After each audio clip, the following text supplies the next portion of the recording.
Katakan terdakwa Richard Eliezer Budiang Lumiu terbukti secara sah dan meyakinkan bersalah melakukan tindak pidana turut serta melakukan pembunuhan berencana, menjatuhkan pidana terhadap terdakwa Richard Eliezer Budiang Lumiu dengan pidana penjara selama 1 tahun dan 6 bulan,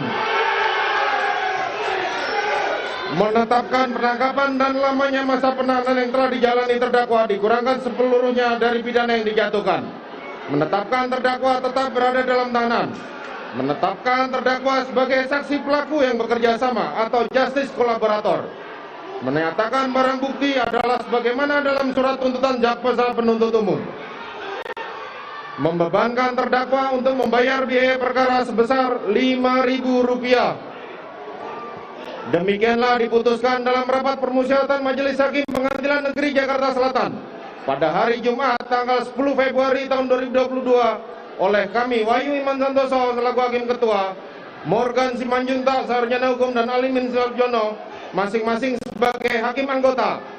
Putusan mana diucapkan dalam sidang terbuka untuk umum pada hari Kamis tanggal 15 Februari tahun 2022 oleh kami Hakim Ketua didampingi Hakim Anggota tersebut dan dibantu oleh Saudara Aprisno SHMH dan Okta Aprianto SHMH, Panitera Pengganti. Vonis 1 tahun 6 bulan penjara dijatuhkan kepada Barada Richard Eliezer Budiang Lumiu atau Baradae.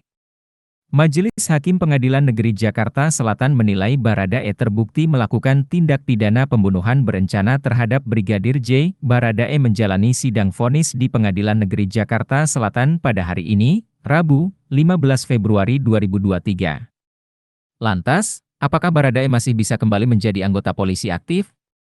Ahli Psikologi Forensik dan Peneliti ASA Indonesia Institute, Reza Indragiri Amriel yang dikutip dari tayangan YouTube mengatakan, karir polisi Richard Eliezer hanya bisa selamat jika hakim menjatuhkan vonis maksimal 2 tahun penjara.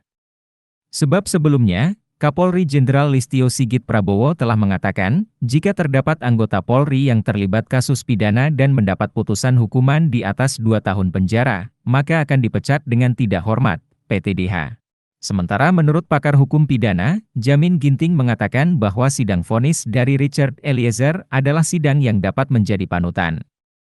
Dikutip dari tayangan YouTube Breaking News Kompas TV, Jamin Ginting menggarisbawahi bahwa sidang ini dapat menjadi leading case jika hakim dapat melakukan putusan hukum progresif menghargai justice kolaborator. Putusan hukum progresif yang dimaksud oleh Jamin Ginting adalah apakah hakim ingin mengembalikan Eliezer sebagai justice kolaborator ke kepolisian sebagai reward, maka hakim tidak boleh menghukum Eliezer lebih dari 2 tahun.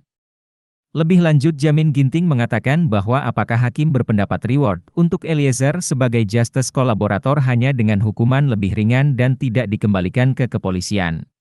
Pada hari Kamis tanggal 15 Februari tahun 2022 oleh kami Hakim Ketua didampingi Hakim Anggota tersebut dan dibantu oleh Saudara Aprisno SHMH dan Okta Aprianto SHMH, Panitera Pengganti.